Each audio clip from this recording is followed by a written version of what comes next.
Durante infinitas gerações, eles correram livremente pelas planícies do mundo. Das montanhas de Montana às estepes da Mongólia. Das savanas do Quênia aos desertos de Nevada. Domando sua força, os homens construíram sociedades sobre o dorso dos cavalos. E cavalgaram para conquistar nações. Usamos cavalos para testar a resistência, a nossa e a deles. Para satisfazer nossa paixão pelo poder e emoção, pela velocidade e coragem. Estas qualidades que admiramos e exploramos são apenas o começo da maravilha que é o cavalo.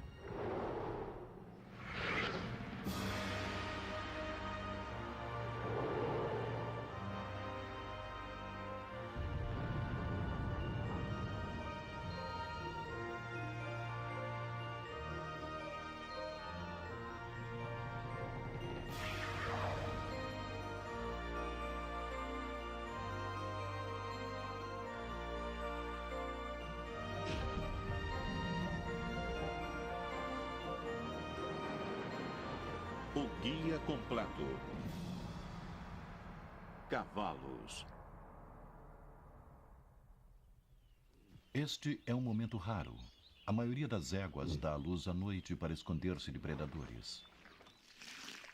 Após um período de gestação de quase um ano, este potro inicia uma vida que refletirá tanto uma herança selvagem quanto doméstica.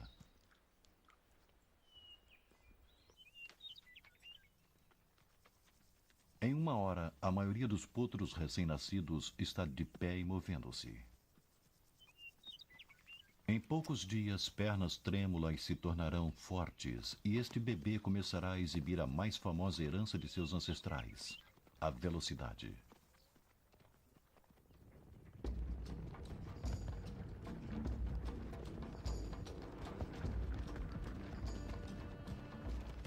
O guepardo pode deter o recorde de um mamífero mais rápido, porém sua velocidade de largada de 96 km por hora pode ser sustentada por menos de um minuto. Um cavalo consegue manter velocidades de 48 a 64 km por hora durante um número de quilômetros. O movimento do cavalo funciona como um fole, um galope, uma respiração. Quando as pernas vão para trás, as costelas são pressionadas, forçando o ar a sair dos pulmões. Quando o cavalo estira as patas dianteiras e o pescoço em um movimento para frente, as costelas movem-se para fora e os pulmões se expandem para receber o oxigênio. Esta economia respiratória conserva a energia, permitindo que os cavalos corram por mais tempo do que qualquer outro mamífero de seu tamanho.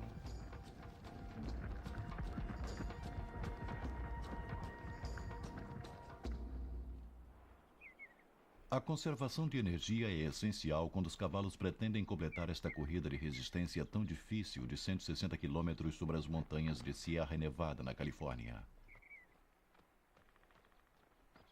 200 cavalos competem no Tevis, o Ironman dos eventos de resistência equinos, embora geralmente seja vencido por uma mulher com uma carga exigida de pelo menos 74 quilos, os cavalos devem navegar por rochas perigosas, trilhas empoeiradas e temperaturas de 37 graus, enquanto mantém uma velocidade média de quase 15 km por hora. Mais de 75% dos vencedores são cavalos árabes, criados para viajar longas distâncias rapidamente. Marsha Smith, cavalcando um árabe chamado Elvis, venceu a corrida deste ano em 14 horas e 36 minutos. Ontem foi um dia muito especial e ele e eu nos sentimos muito bem o dia todo. Sei exatamente como ele está se sentindo. Posso sentir a impulsão nas patas de trás. Só que ele não gosta de subir, ele reduz, mas quando peço para trotar, sinto a impulsão e sei que ainda está forte e se sente bem. Este terreno desafiador só é pisado por cavalos maduros de 5 anos ou mais. O bem-estar dos cavalos é a principal preocupação dos cavaleiros e dos organizadores da corrida. 11 postos de checagem de veterinários ao longo da trilha permitem que o cavalo e a pessoa se reidratem. Há 2 paradas de descanso obrigatórias, onde todos devem esperar 1 hora para poderem partir novamente. Os cavalos devem retornar a um batimento cardíaco de 64 por minuto, ou ainda melhor, em 30 minutos, ou não poderão mais prosseguir na corrida. O oxigênio disponível para músculos e órgãos é essencial para resistência e velocidade. Os cavalos desenvolveram um sistema que aumenta a oxigenação. O baço, que armazena células vermelhas extras no sangue, é proporcionalmente 2/3 maior em cavalos do que em outros mamíferos. A atividade física produz adrenalina, que libera as células sanguíneas extras, quase duplicando-as na circulação, e, portanto, o aumento de oxigênio na corrente sanguínea. É o sistema legal da natureza de doping no sangue. Nos homens, o doping do sangue deveria ser criado artificialmente. Bastante ilegal. A estamina extra do cavalo leva os cavaleiros a trilhas mais íngremes. Não faz muito tempo, a estamina equina revolucionou o modo como os homens viviam suas vidas cotidianas.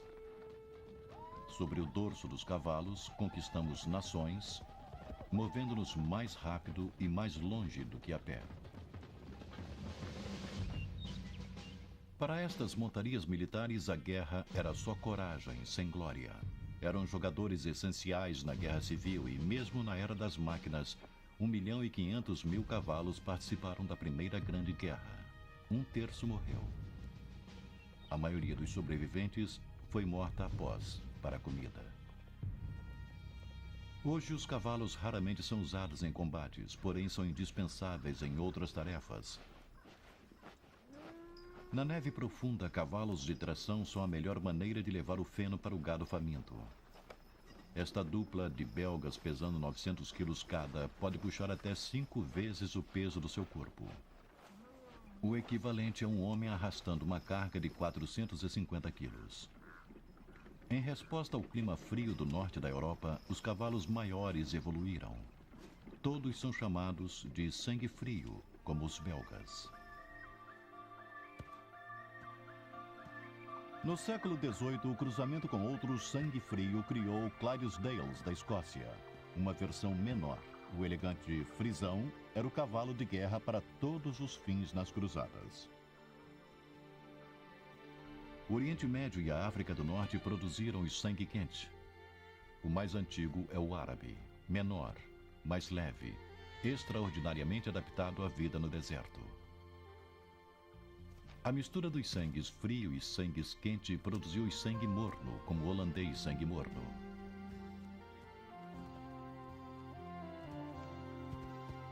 A maioria dos cavalos de equitação e os pôneis são sangue morno. Os cavalos existem em uma grande variedade de cores, o conhecido palomino, o popular paint ou pinto e o cintilante apalosa. Os movimentos do cavalo são definidos como andaduras, do passo lento ao galope explosivo. Não importa o tamanho de um cavalo, o trote é a andadura mais eficiente para cobrir qualquer terreno. Mesmo para o menor membro da família equina, o cavalo miniatura, que foi seletivamente criado pela realeza francesa para seus filhos. Compare o percherão gigante, um dos maiores de todos os cavalos de tração, com esta miniatura. Os cavalos são medidos em mãos. Uma mão equivale a 10 centímetros. O percheron tem 18 mãos de altura, 1,94 m na cernilha, enquanto a miniatura tem apenas 7 mãos, pouco mais de 60 centímetros. A maioria dos outros cavalos está entre os dois, como estes tranquilos quartos de milha. Especializados em trabalho de fazenda, os quartos de milha são a raça ideal para o lançamento do laço. Os quartos de milha foram criados para largadas explosivas e podem correr um quarto de milha em pouco mais de 15 segundos.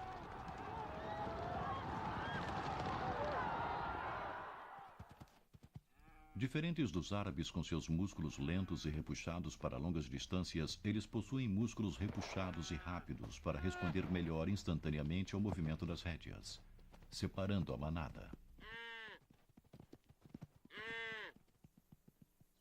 Este puro sangue tem tanto velocidade quanto força, uma necessidade para a montaria acrobática. E outros puros sangues, muitos deles antigos cavalos de corrida, encantam plateias ao puxarem carroças a grande velocidade.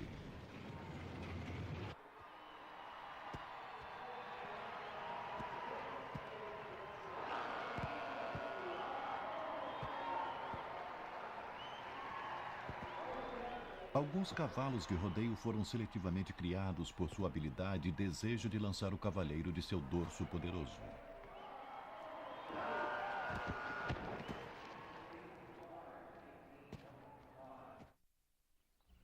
Hoje, os Estados Unidos são o lar para mais cavalos do que já se viu antes. E a grande maioria é de membros de famílias humanas.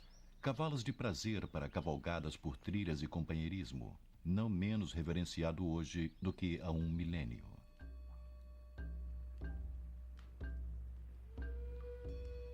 Desde o início da história registrada, os cavalos tiveram um papel na vida humana. Eternizando-os nas paredes das antigas cavernas, as pessoas representaram os cavalos que tanto caçavam como seu alimento, como os reverenciavam. Descendentes dos cavalos das paredes das cavernas, os mais antigos cavalos vivos recentemente voltaram a seu lar ancestral. A reintrodução do cavalo Przewalski pode ser uma das histórias de sucesso da conservação moderna. Levados à extinção no mundo selvagem, os cavalos criados em cativeiro foram levados de volta à Mongólia. O povo nativo os chama de Taki.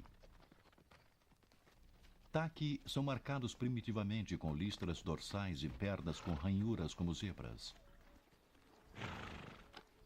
Suas crinas únicas e eretas são incrivelmente parecidas com as dos cavalos desenhados nas paredes das cavernas. Os cavalos vivem em grupos familiares chamados de bandos, éguas, um garanhão dominante e seus filhotes. A maioria dos potros será desmamada antes de completar um ano, mas há exceções. Esta égua permite que sua potranca recém-nascida, seu potro de 1 ano e seu potro de 2 anos mamem.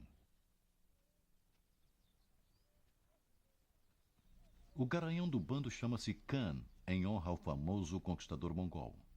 Em poucos dias, sua liderança inquestionável será desafiada. Novos Taki estão chegando em um transporte vindo de Moscou.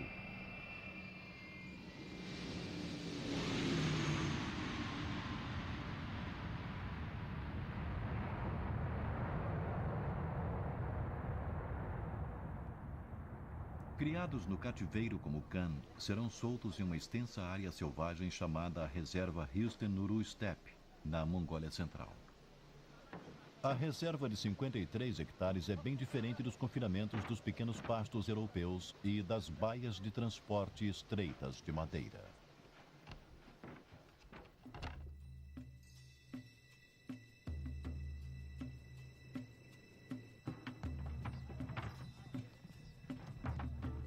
Tipicamente, os Taki são mantidos em áreas cercadas de transição até ajustarem-se à sua nova casa. No entanto, um garanhão do bando, Turken, e suas 3 éguas são liberados diretamente na área selvagem.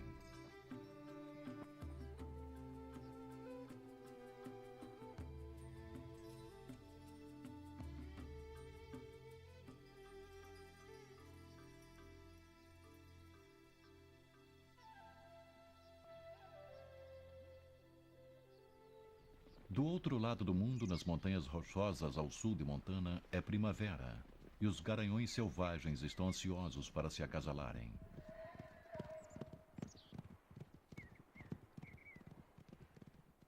Os garanhões do bando estão em alerta total, vigiando atentamente suas fêmeas. Um rouba uma égua e seu potro do bando, mas rapidamente recua quando o garanhão do bando ataca.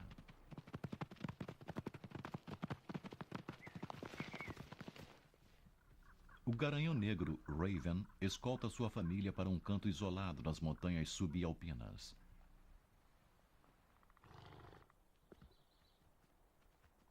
Ele está com um potro recém-nascido em seu bando, e a mãe do recém-nascido está no cio.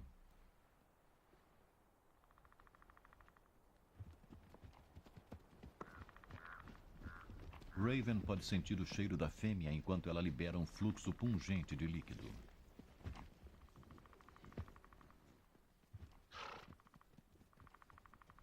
Seus dois filhos, ainda jovens, tentam espelhar o comportamento de seu pai, observando e aprendendo.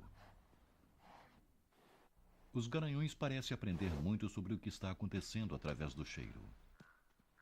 Este macho solteiro deixa seu cartão de visitas sobre o topo de outro, sinalizando que este é seu território também. É possível que os garanhões possam reconhecer a saúde e a potência dos rivais através das pilhas de estrume.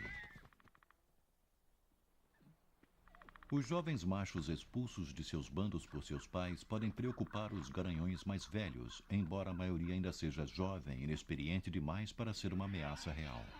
Alguns líderes parecem gostar de brincar de luta com os machos mais jovens. Porém, essas brincadeiras são geralmente entre seus pares. A maioria dos garanhões precisa ter pelo menos 6 anos de idade antes de ser forte o bastante para competir pelas éguas. Assim como o bando familiar tem uma ordem social, o mesmo ocorre com os grupos de solteiros. O garanhão alazão de 5 anos é superior ao potro branco de 2 anos e entra na água primeiro, sutilmente afirmando sua autoridade.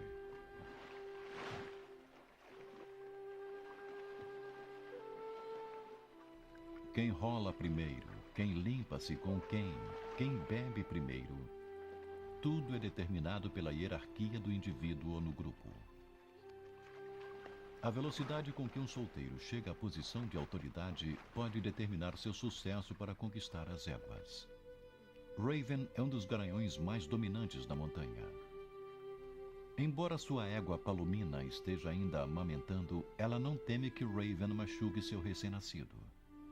Geralmente as fêmeas só estão receptivas à procriação quando seus potros já são mais velhos e menos vulneráveis.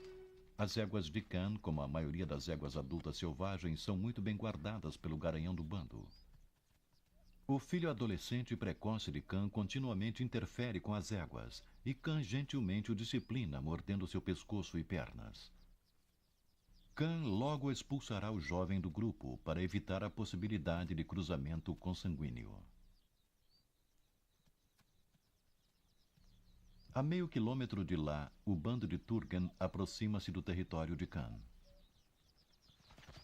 É um dia tenso para o bando de Khan. Seu filho persistente tenta acasalar-se com uma das éguas que o rejeita.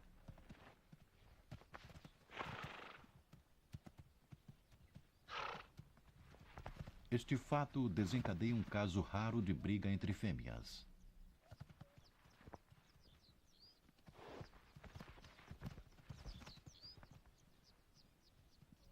A luta não passa despercebida. Turgan encontrou o bando de Khan. Questões familiares devem vir depois de disputas territoriais. Khan corre para enfrentar o intruso. Turgan dá a volta e aproxima-se de Khan.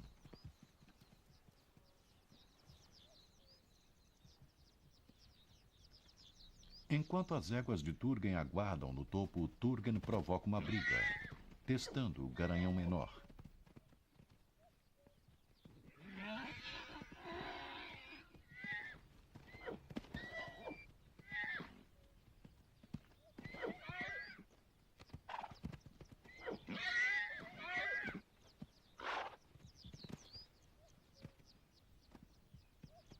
O filho de 2 anos de Khan observa.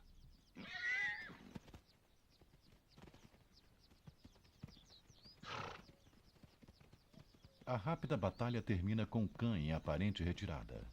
Na verdade, suas éguas partiram primeiro.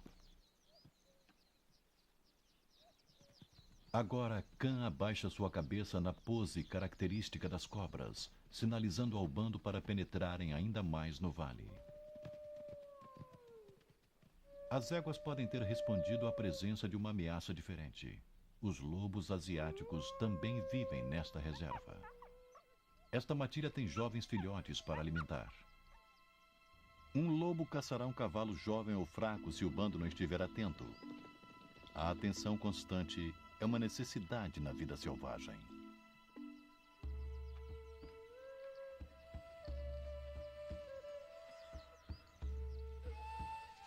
O povo nômade que uma vez domou os cavalos Taki vivem nas extremidades da reserva.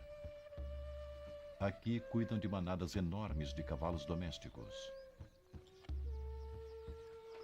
Os nômades são uma das últimas culturas remanescentes de cavalos na Terra. Eles podem ter sido as primeiras pessoas a domesticarem os cavalos há cerca de 6.000 anos. As crianças aprendem a montar antes de aprenderem a andar. Hoje é um dia especial para esta família. O dia em que reúnem os potros até agora selvagens e intocados.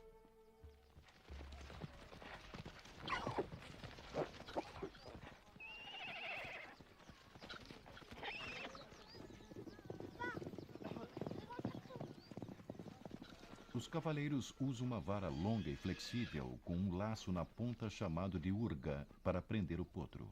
Uma vez pegos, os potros são deitados e encabrestados, depois amarrados a uma corda baixa.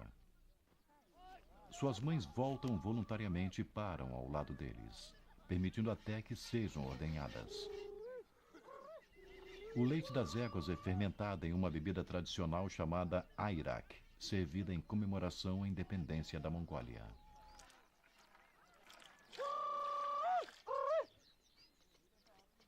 A canção encoraja a fêmea a dar seu leite para as pessoas. Algumas espécies equinas raramente foram domadas. Nas savanas da África, zebras comuns ainda vagam em grandes manadas.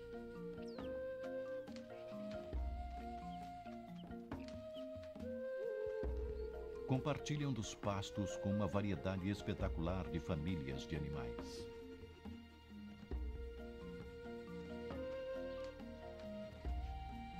Como os Taki e os cavalos selvagens dos Estados Unidos, a zebra Burchell ou comum vive em bandos familiares que consistem de éguas, um garanhão dominante e seus filhotes. Os potros reconhecem a segurança que um grupo de famílias oferece a eles. Os solteiros formam bandos e, como muitos machos adolescentes, parecem procurar problemas.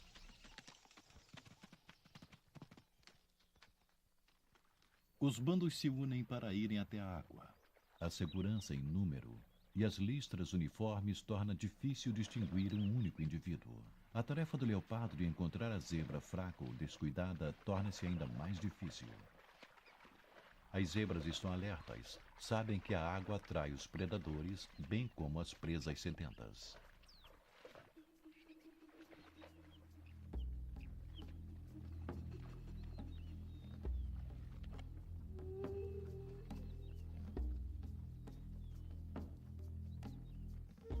Mais ao norte vive outra espécie de zebra, adaptada social e fisicamente ao prado seco.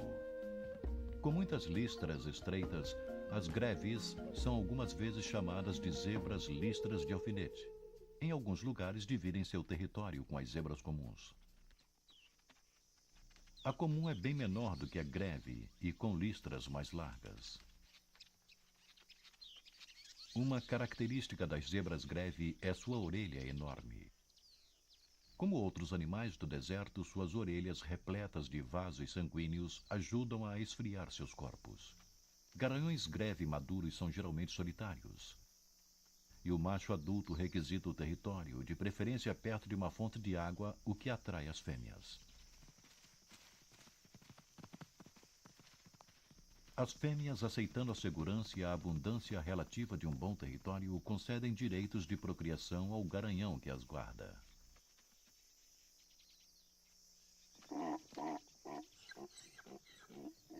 Os machos adultos em territórios menos atraentes devem contentar-se em protestar. Uma fêmea no cio é melhor identificada através do comportamento ardente familiar. A fêmea pisca a vulva, uma indicação visual de que está pronta para o acasalamento. Antes de aceitar seu convite, o garanhão deve primeiro limpar seu território de rivais em potencial.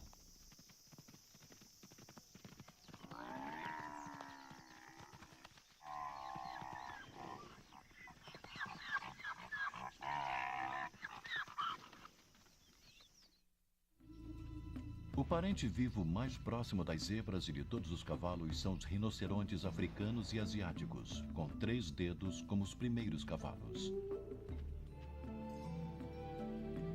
Seu outro parente mais próximo também possui 3 dedos. A anta sul-americana vive em florestas que lembram os habitats dos mais antigos cavalos. O Iracotherium viveu há 55 milhões de anos na América do Norte. Com 3 dedos do tamanho de um gato caseiro, vagava por entre as árvores. As florestas tornaram-se prados e os cavalos adaptaram-se. As pernas alongaram-se, os dedos laterais gradualmente encolheram e os cavalos começaram a correr com mais velocidade sobre a ponta do 3º dedo. E temos o nosso cavalo pré-histórico, também conhecido como Equus. O primeiro cavalo moderno, Equus simplicidens, tem um dedo sólido, o casco. Coexistiu com espécies de cavalos de dedos múltiplos na América do Norte. Há 3,5 milhões de anos, um bando de Equus simplicidens morreu em uma estiagem. Enterrados perto de uma fonte de água, seus ossos revelam sua história. Somos como detetives chegando ao local do crime, só que ao invés de só termos algumas horas ou alguns dias após ter acontecido, estamos lidando com milhões de anos. O que temos aqui é uma concentração de ossos em um local, o que inclui muitos crânios e mandíbulas. Esta é uma mandíbula inferior de um jovem. Temos um indivíduo um pouco maior aqui. Esse é o crânio de uma fêmea. E aqui temos a mandíbula de um garanhão, e como podemos saber que um garanhão é pelo canino maior ou presa bem aqui. Isso não existe nas fêmeas, e essa é uma das maneiras em que podemos distinguir os machos das fêmeas. É bastante raro encontrar muitos indivíduos de tantas idades diferentes e dos 2 sexos preservados em um único local de fósseis. Um padrão familiar emerge enquanto os ossos são liberados da rocha. A posição deles na morte revela a estrutura de sua sociedade. Socialmente, achamos que é mais como os cavalos modernos e as zebras Burchell, onde você tem um garanhão dominante com um harém de um número de fêmeas com as quais procriava, e que estava mais interessado em defender as fêmeas porque havia muito alimento disponível. Da América do Norte, o Equus simplicidens cruzou a terra para a Ásia, Europa e África. Uma vez domesticados, foram retornados ao hemisfério de seu nascimento.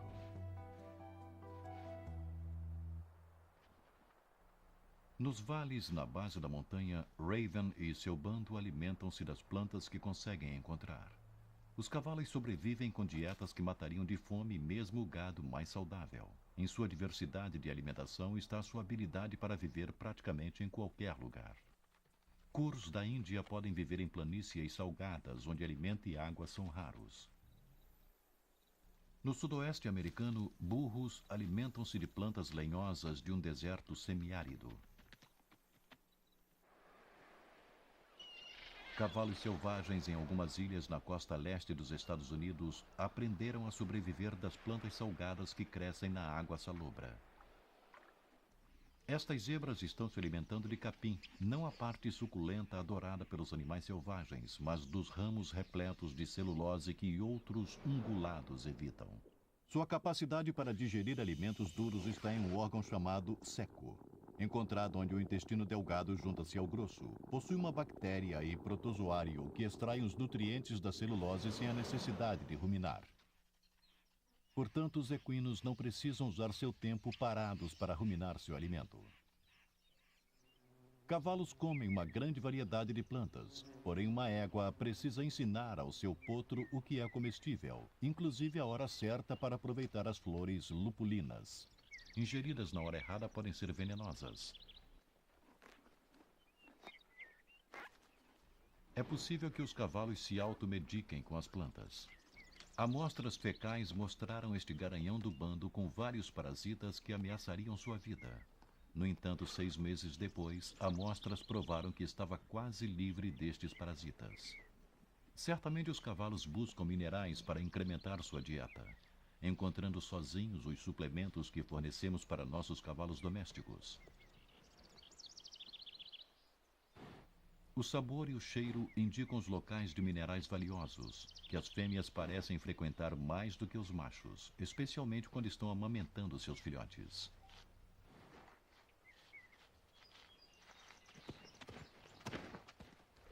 Os cavalos locomovem-se enquanto pastam.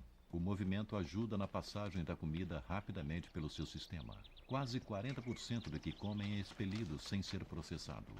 Diferente do gado, os cavalos são ressemeadores valiosos de seu território.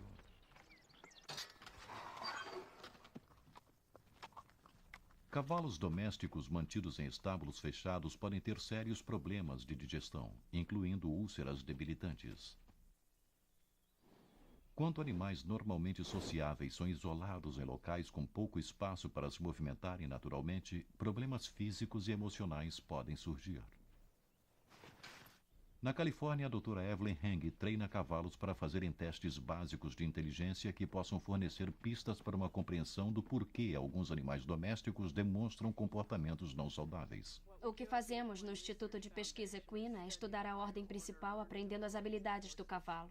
Nós observamos como eles pensam e resolvem problemas e tentamos ver como eles representam esse mundo.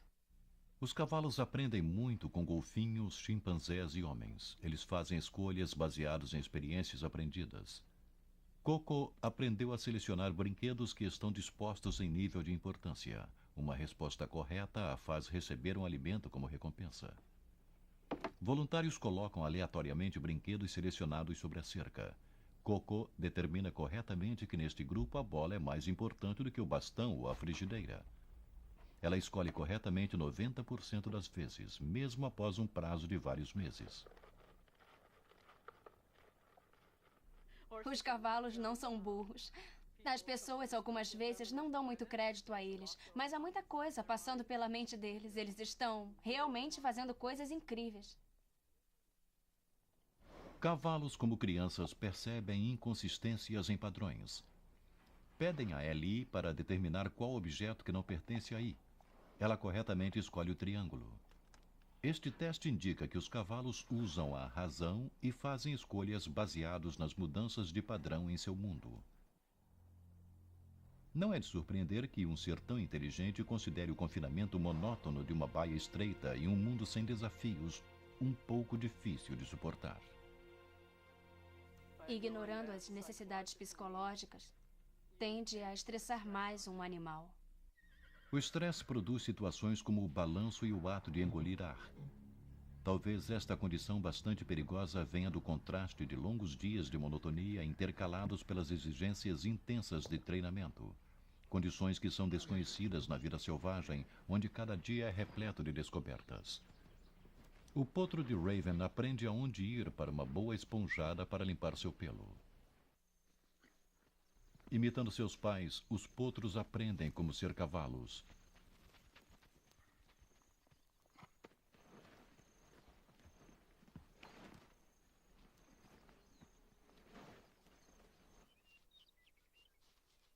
Observam os adultos interagindo e imitam o comportamento alentador. Aprendem por experiência que a limpeza mútua alivia a tensão.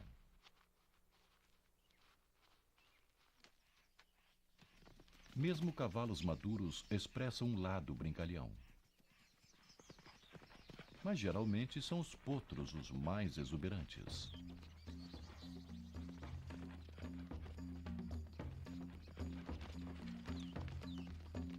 A brincadeira é um sinal de inteligência e a diversão dos potros por todo o mundo.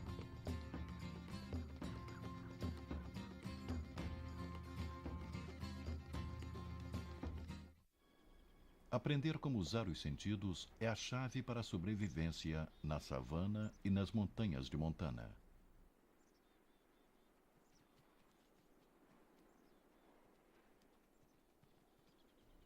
Raven aproxima-se de um animal desconhecido. Erguendo sua cabeça para focalizar melhor, o garanhão solteiro cinza do outro lado do vale. Os olhos grandes dos cavalos ajudam a ver mesmo com pouca luz. Embora não tenham certeza com que acuidade enxergam objetos distantes, cada movimento é rapidamente percebido. Um potro precisa aprender agora a coordenar sensibilidade aguda com o movimento, em campo bem maior de visão do que os dos homens. Os cavalos têm quase 360 graus de campo de visão, quase um círculo completo. Este jovem puma, esperando capturar um potro descuidado, precisa manter-se bem escondido e, se possível, contra o vento para evitar ser descoberto.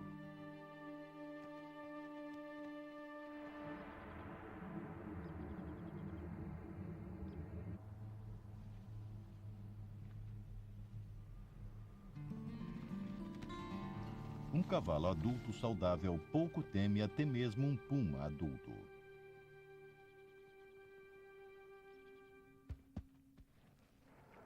Na parceria homem-equino, pedimos aos nossos cavalos para realizarem coisas que a natureza nunca pretendeu para eles. Cavalos selvagens não precisam saltar cercas apenas por diversão. Sua capacidade visual torna o salto voluntário um desafio, já que seus únicos pontos cegos estão diretamente diante de seu focinho e diretamente atrás do rabo. Aproximando-se de uma cerca, o obstáculo é focalizado mais objetivamente para o membro humano da equipe.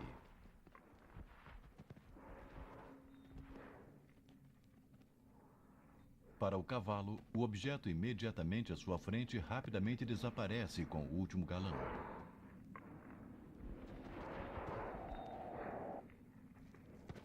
Saltar é uma parceria. O cavaleiro depende da força e da agilidade do cavalo. O cavalo beneficia-se dos sinais físicos do cavaleiro e de sua própria memória da pista. Competição com obstáculos, um dos esportes equinos mais exigentes. O nível de excitação é comparado ao perigo inerente e ilustra como as exigências que impomos sobre os cavalos domésticos geralmente os colocam em grande risco.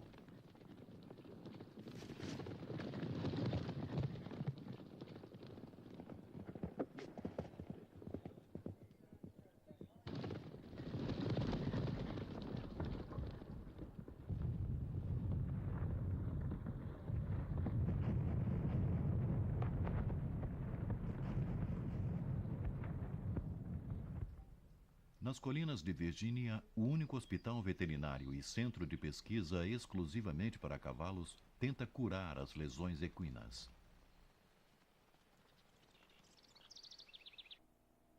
O Centro de Pesquisa Equina Morven Park possui uma das mais avançadas ferramentas para detectar doenças ou lesões. O scanner nuclear pode ver problemas geralmente antes dos sintomas serem notados. Uma fissura no osso ou tumor, invisível no diagnóstico padrão, pode ser captado por estas imagens. Se diagnosticado com antecedência, até mesmo uma fratura de perna em potencial pode ser prevista e evitada. Algumas lesões são resultado de exercícios exagerados quando ainda jovens.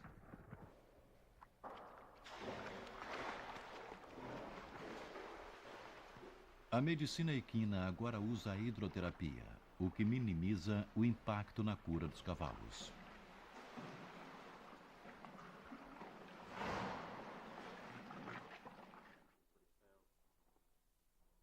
Ele tem problemas nas costas? Nem todas as práticas médicas contemporâneas são novas. Os veterinários estão voltando aos métodos mais antigos para curar seus pacientes equinos. Tem sido assim desde que ele tinha 4 anos. 98 a 99,5 dos problemas de desempenho que encontramos e problemas de comportamento têm a ver com uma dor. E os cavalos estão tentando fazer o seu trabalho, mas estão encontrando dificuldades. Quando este cavalo campeão não pôde trabalhar de modo eficiente, seu dono levou para um veterinário, cujo arsenal médico incluiu tratamentos holísticos. A acupuntura existe há milênios, desde os médicos da antiga China. Agulhas são colocadas sem provocar dor em pontos específicos do corpo que atingem a área do problema. As agulhas alteram o fluxo de energia para a fonte da dor, curando assim as lesões e aliviando o estresse.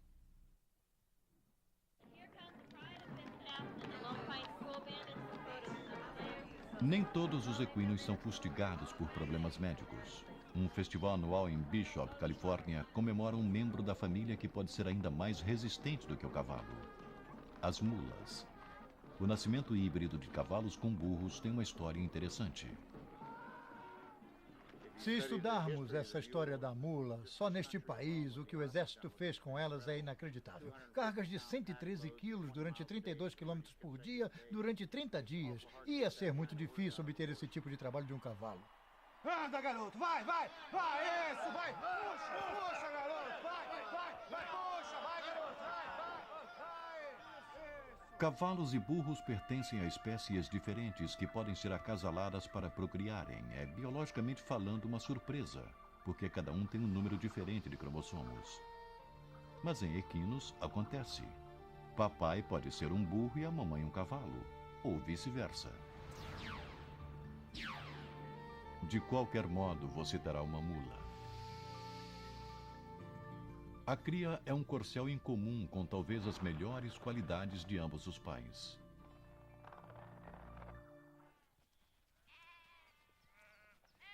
Metade da equação mula-burros é empregada em uma atividade inesperada. Eles se tornaram pastores equinos, vigiando seu rebanho contra predadores. Diferente dos cavalos arredios que fogem do perigo, os burros mantêm sua posição e enfrentam um perigo em potencial. Alguns fazendeiros usam estes aspectos agressivos do burro para proteger seu rebanho valioso. A fêmea Jenny permanece com as ovelhas, enquanto o macho mais agressivo, Hardtack, parte e enfrenta o coiote.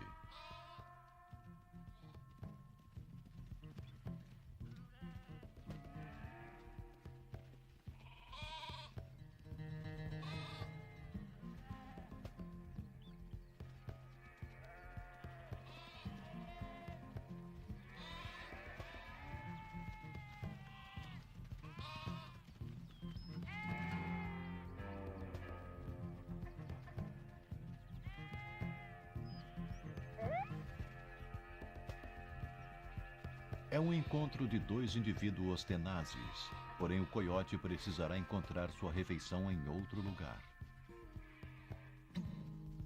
Hardtack comemora sua vitória, farejando para saber se tudo está bem com seu rebanho adotivo.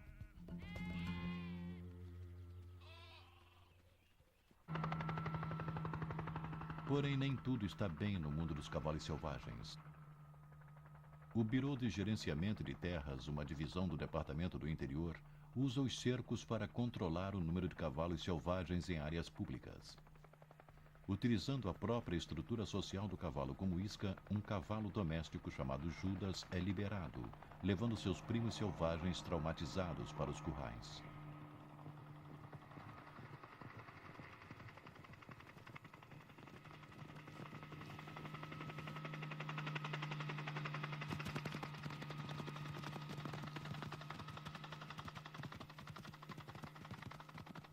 O Biro afirma que os cavalos destruíram a pradaria, um argumento que os defensores do cavalo selvagem consideram inacreditável, já que há milhões de cabeças de gado nas terras públicas e apenas alguns milhares de cavalos selvagens, mustangues, em bandos isolados.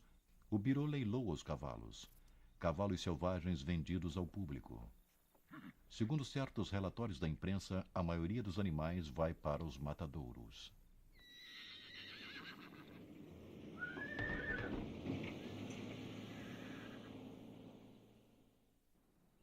O bando de Raven escapou, desta vez.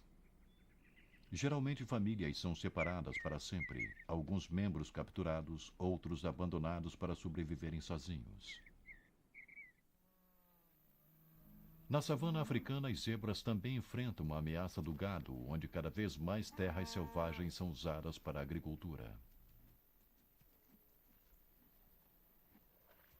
Até a zebra Grevi, que vive em áreas menos hospitaleiras, foi reduzida em números, de mais de 15 mil nos anos 70 para apenas 4 mil hoje, e 1.000 em zoológicos.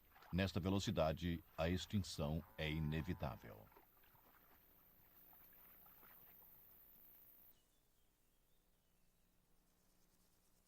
No Centro Equino da Universidade Estadual do Colorado, técnicas modernas de fertilidade podem fornecer uma solução parcial para os equinos ameaçados. O Dr. Ed Squires está tentando extrair um óvulo não fertilizado de uma égua quarto de milha de 6 anos, que teve problemas concebendo naturalmente. Eu estou tentando retirar o óvulo do folículo e colocar no tubo de teste aqui, para podermos levar para o laboratório e resgatar o óvulo. Esta técnica pode e tem sido usada para equinos ameaçados. Talvez ajude a preservar o material genético de algumas poucas zebras greve remanescentes. Qualquer que seja o método, a sobrevivência e o bem-estar de todos os cavalos estão em nossas mãos. Nas montanhas Pryor, Raven e seu bando sobrevivem. Mas outra captura está planejada para daqui a 1 ano. Com o decréscimo do número de cavalos selvagens, o mesmo ocorre com sua variabilidade genética. Haverá cavalos suficientes para produzirem potros saudáveis no futuro?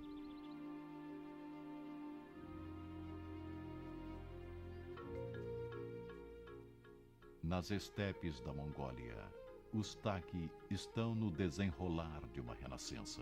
O bando de Khan tem agora 19 animais, inclusive 5 novos potros, sementes de esperança para os membros vivos mais antigos da tribo Ecos.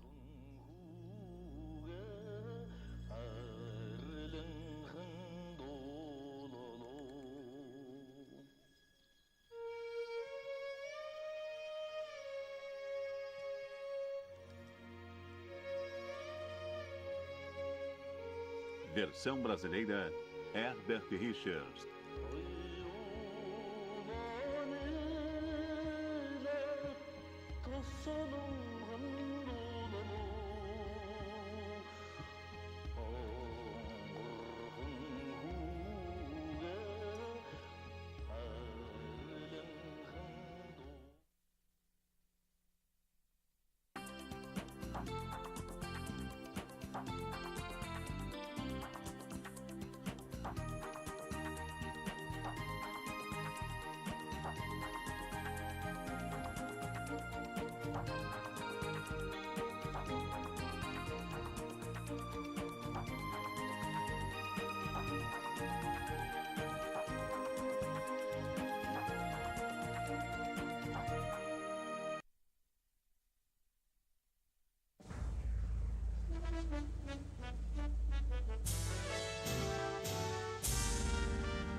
É uma cena muito comovente, não acham? O primeiro encontro de um cãozinho com uma criança. O começo de uma amizade perfeita. Não há outras 2 espécies na Terra que formem um elo tão profundo e duradouro. E como a maioria das grandes amizades, esta é, no fundo, um mistério.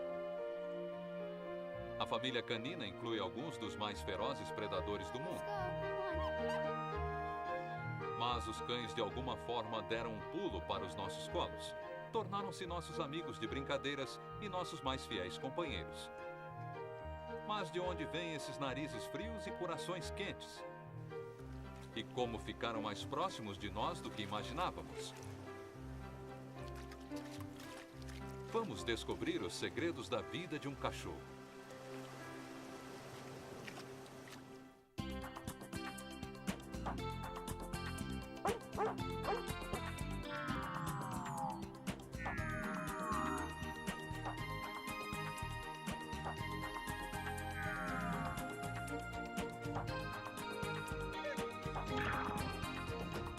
Distribuição Play Art. Cães, os melhores amigos do homem. Segredos sobre os cães. Versão brasileira, Dubla Vídeo, São Paulo. Esta é uma das raças caninas mais raras, o cão de bicicleta. Quem será que está guiando? As vidas dos cães e dos humanos chegaram nesse grau de intimidade. Este é o cão de mochila. E esta é a raça mais comum de cães, os babões.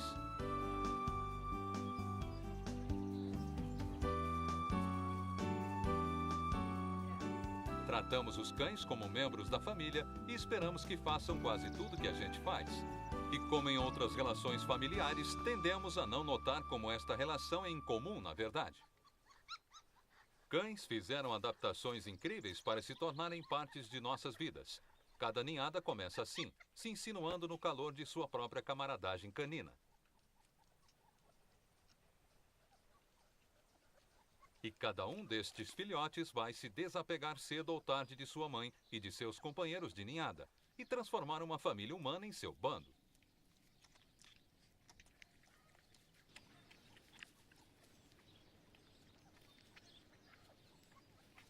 Precisam ser incrivelmente flexíveis em suas vidas sociais e até na forma de seus corpos.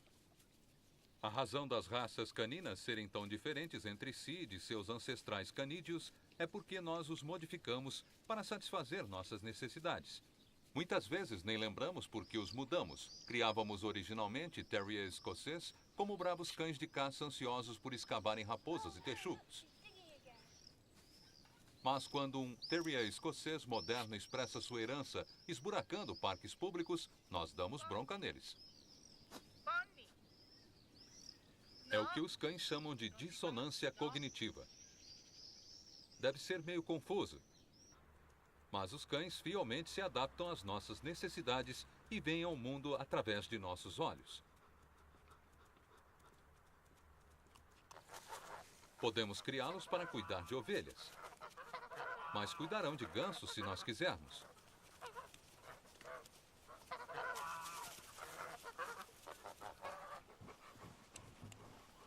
Cães husky puxam nossos trenós pelo gelo ártico. E legato nos ajudam a farejar tesouros enterrados. Setor canino.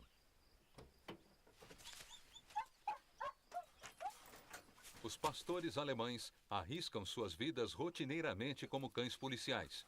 E mesmo num treinamento de rotina, ficam ansiosos em exibir sua habilidade incrível de rastrear o culpado.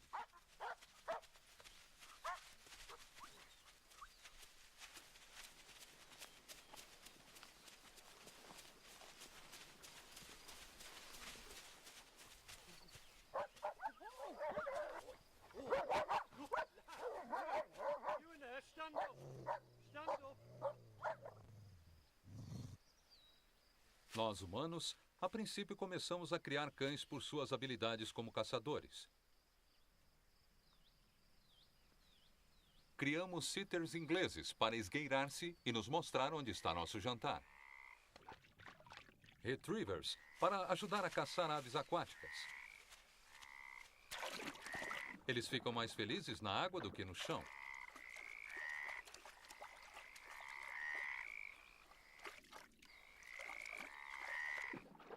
Usam seus pés modificados como remos e seus rabos grossos como os das lontras para manobrar.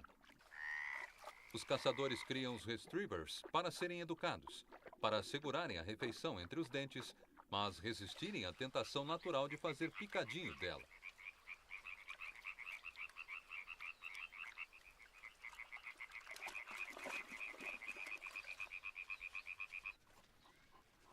Criar retrievers para que sejam gentis os tornaram naturais animais de estimação. Esta criação dificulta às vezes resistir à combinação de água, crianças e algo a recuperar.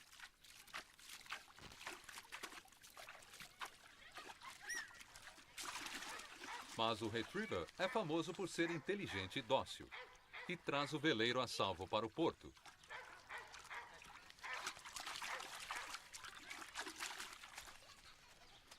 Então, ele divide seu momento de glória com seu dono humano.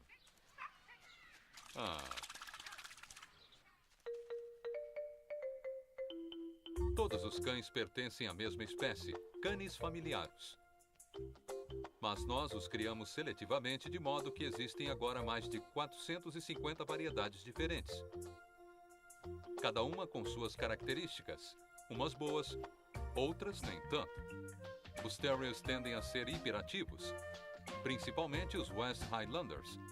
Os Bassets, por sua vez, são os cães mais preguiçosos do mundo.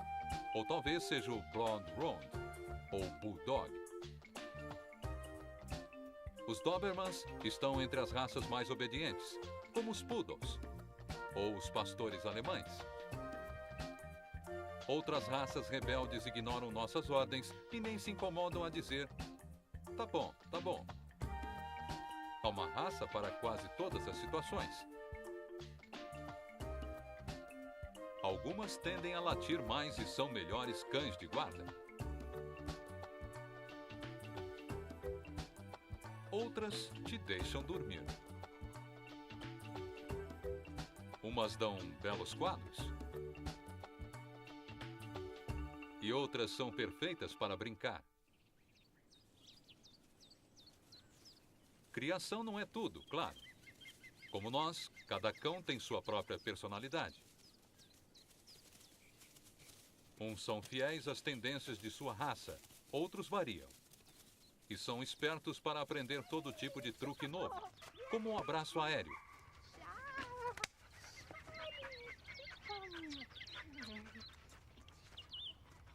É difícil acreditar que ele seja um descendente direto deste.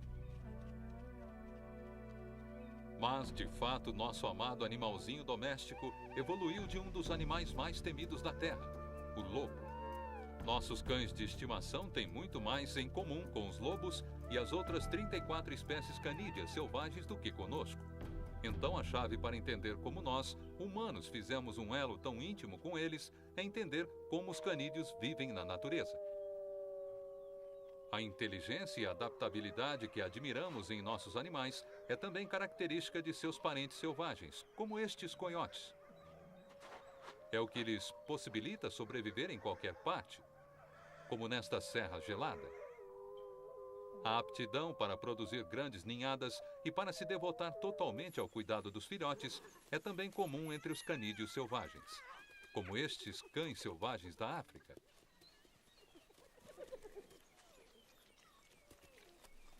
Os canídeos também conseguiram colonizar quase toda a superfície da Terra, inclusive o Ártico, e desenvolveram tamanhos e formas para se adaptarem a todos os habitats.